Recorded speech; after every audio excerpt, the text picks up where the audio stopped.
This is how Tekkz and Diogo lost to Olleleto and Stokes. Now there's no cuts, no edits. We're going to jump straight into the second game. Reason being is Tekkz actually won the first game against Olleleto 1-0.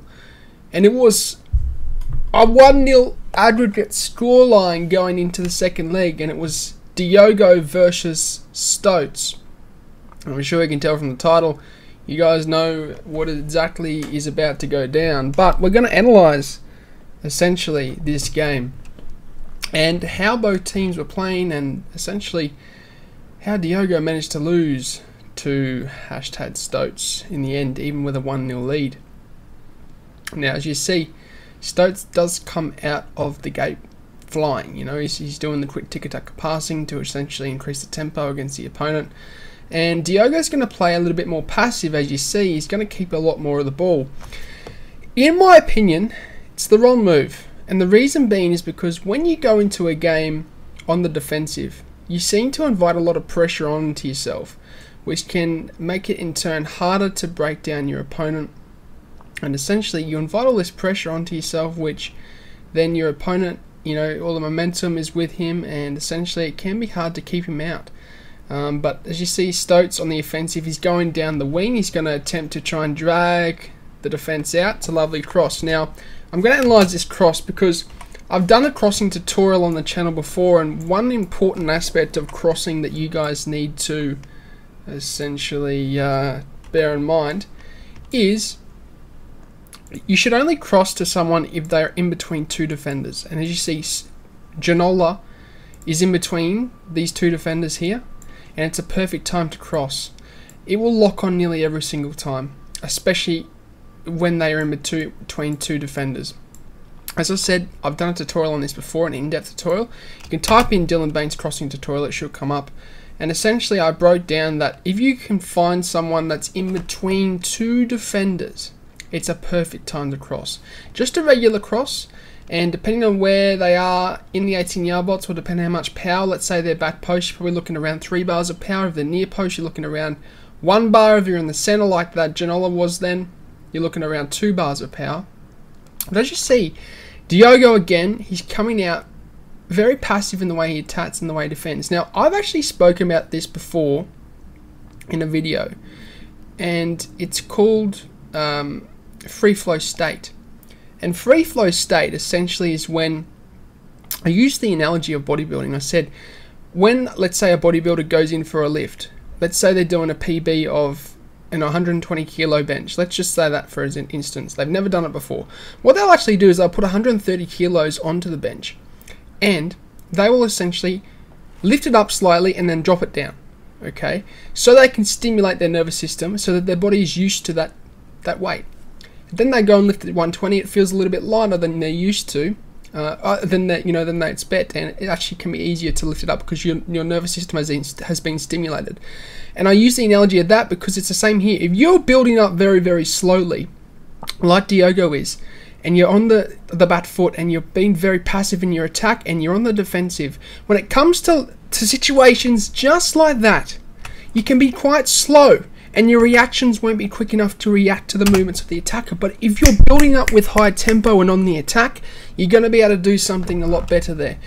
Diogo was really slow in that situation, and he would be a lot better, I think, in that situation if he was a lot quicker in his build-up and he focused on attacking more.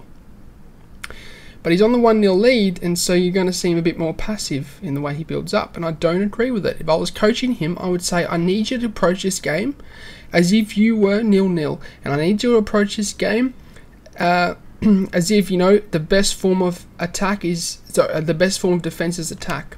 I strongly stand by that saying. But you're going to see, again, Stokes on the offensive. He's going to have a lot higher tempos. You see Stokes is having a lot more free flow play here. Very unlucky. Again, it's the same situation. You look at Janola. He's going to be in between two defenders here, as you see. Okay, so as I said, it's a perfect time to cross when you see a situation where there's an attacker in between two defenders. Now, another thing that's overpowered this year is a knock-on header. I've broken this down in a previous tutorial as well. Knock-on headers are very effective. They always lock on to the player that you're trying to head down to. And that's exactly what he's done here. He should have scored. Mudrick did a very weak shot. I'd be very disappointed with that too. It's a nice play. Always cross to someone who's in between two defenders. If they're being marked, the likelihood of them winning the header is very low. Okay, again, you're going to see Diogo be very slow on the build-up. Look at the tempo he's got here. It's just too slow. He's going in there with the mentality, I need to keep this lead. And in my opinion, it's the wrong mentality. He needs to come in on the attack. He needs to come in exactly how Stokes is coming in. Full ball, tiki-taka passing, bang, bang, bang, bang into the bots. Like you're seeing here, full ball, counter-attacking style football. That's how I think he should be playing. But, you know, it's just my analysis. We'll go through here. Again, Diogo's going to be very passive. Alright, look at this. See, so slow, so slow. He can't do anything because he's so slow on the build-up. Looking through here, as you've seen. It's a lovely press from Stokes, a very good player this year. Again, you're going to see him on the attack, looking for those first-time passing options when available. Bang. Good save. Again, you're looking at the speed boost, the step over speed boost. You're going to see a pro do this every time. If you haven't learnt it, learn it now because it's very effective and overpowered. Any sort of space you see that you can hit, you need to hit it with the step over speed boost. It is so effective this year and I highly recommend learning that because you can burst past defenders and it can be very glitchy. It's very hard to tackle when you perform this. So I highly recommend that. The crossing technique, wow. This is something that I am about to teach to you guys in the coming days, or I may have already uploaded that video. The L1 cross, very overpowered, and you're going to see this a lot in the ePrem. I saw this a lot, L1 cross, it's a lob cross, and if it's someone like VVD or Ronaldo or whoever you got in the bots, the likelihood of them winning the shot is very high, and the reason why is because the lob cross, L1, makes it very high and lobbed and chippy. It's not a word, but it's a chipped cross, right? Which has a trajectory that's very high, and if you have a high defender, you know, a tall defender or an attacker that can jump high, they're going to win the ball the majority of the time. Okay, and I believe the winner from Stokes was a very similar goal. We're going to see now, Diogo. This is how he should have been playing when he came into the game. You see how he's a bit quicker now? Okay, he's switching the ball here, but you're going to see a lot more tiki-taka passing from Diogo. Boom, boom, boom, boom, boom. That's what you want coming out of the gates. You don't want to be slowing, you know. You don't want to be slow and trying to play out the game for 90 minutes because otherwise you invite all this pressure and it's unlucky. And see, you're going to see Diogo free up his play now. Look, okay, so he's going to keep a bit more possession, but this is much better build up. It's quicker. It's you know, he's going forward, right? He's going back still, but he's going forward like this, you know.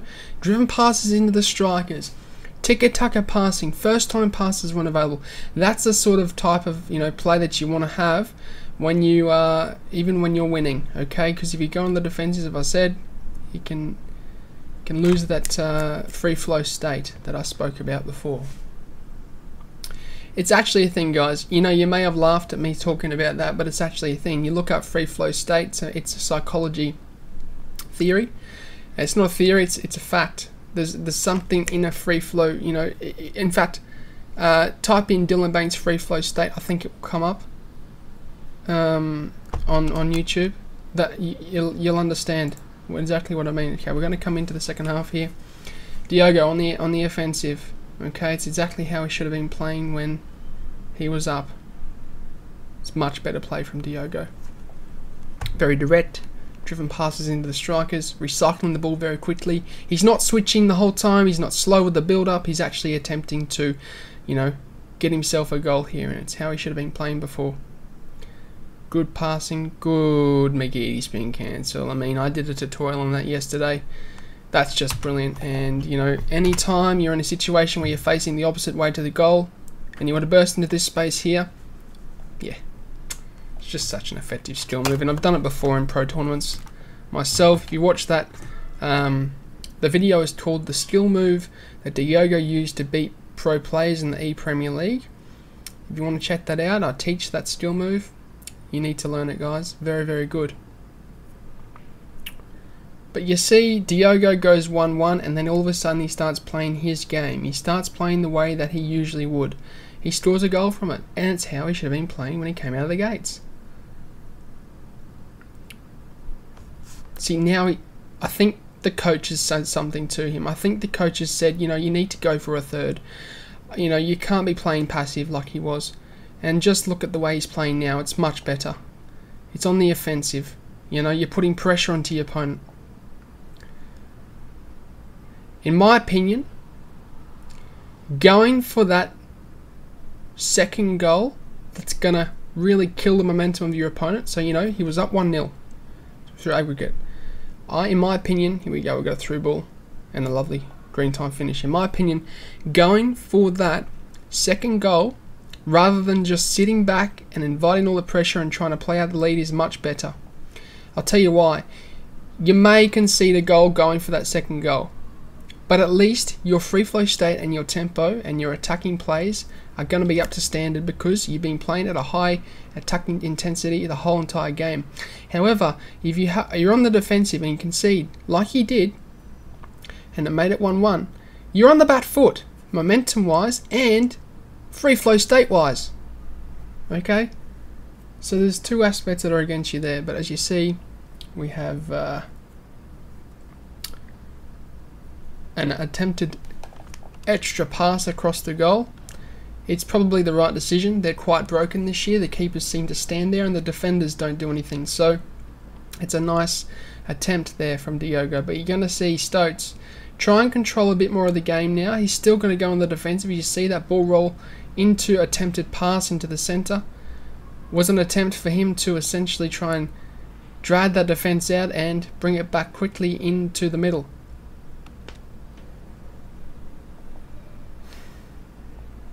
Alright, we had a goal here in the other game. I'm going to skip through to this. We've got an overlapping run here.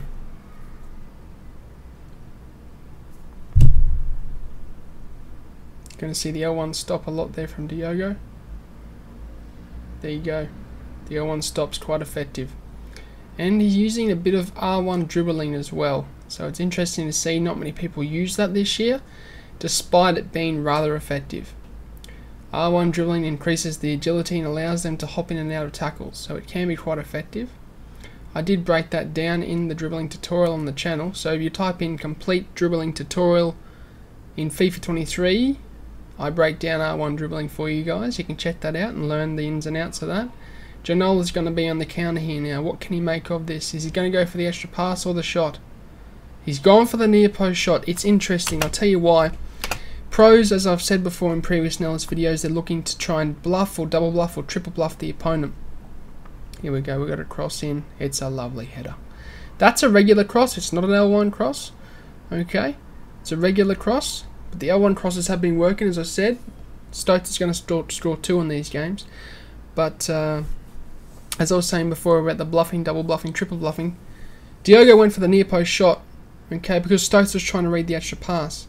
But let's say you're playing a casual player. The casual player is going to go for the player on the ball, so the extra pass is always the option for the better player that knows how to extra pass. But in these games, it's about bluffing, double bluffing, triple bluffing. Is he going to, read the extra pass or have the shot? Now that's interesting. It's a roulette from Weghorst. I like it. You know what? I really like it. It's a first time roulette, making it very, very hard for Van Dijk to make the tackle because it keeps his back to him, and the first time roulette there is just brilliant. You want to learn a roulette? I have done a tutorial on the channel. It's 3-3 now, heading into 80 minutes. It's going to be very interesting to see how this end of game plays out, but you're going to see, as you see, passive play from Diogo. As I said, that type of play can really leave you in trouble. Like, you're not quick enough to react when it comes to attacking. if you come out slow and attempting to play out the game. As you see, he nearly lost the ball again just from being too slow. His nervous system hasn't been stimulated to play that certain way because he slowed it down again.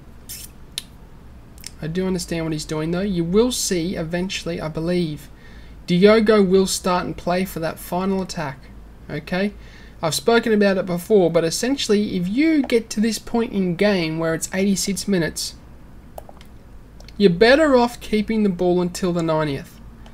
So it gives you the chance of winning the game and not your opponent. So you're going to see Diogo exactly what he's doing now. He's going to play passive. He's going to wait it out. He'll come back now. Yep, come back. Yep, he's going to play it out for the 90th. What can he do here now? So it looks as though he's going to play it out 89 minutes. He's triggered Van Dijk now. Going to try and push back the defensive line and also give it an option for the German cross, but he's lost the ball. Wow. Wow, it's a nice extra pass there. You see last time there was a shot near post. This time we've gone for the extra pass. What can we make of it here? Is it going to be take two with the L1 cross? Take two, take two. I mean, there's going to be a tutorial on that on the channel very, very shortly, lads, because it looks as though L1 crosses post-patch are back. They are back in FIFA 23. GG's. Stokes, congrats. Olleleto, congrats. Winner of the ePREM. Very, very, very well played, boys. Alright, I'll catch you guys in the next one.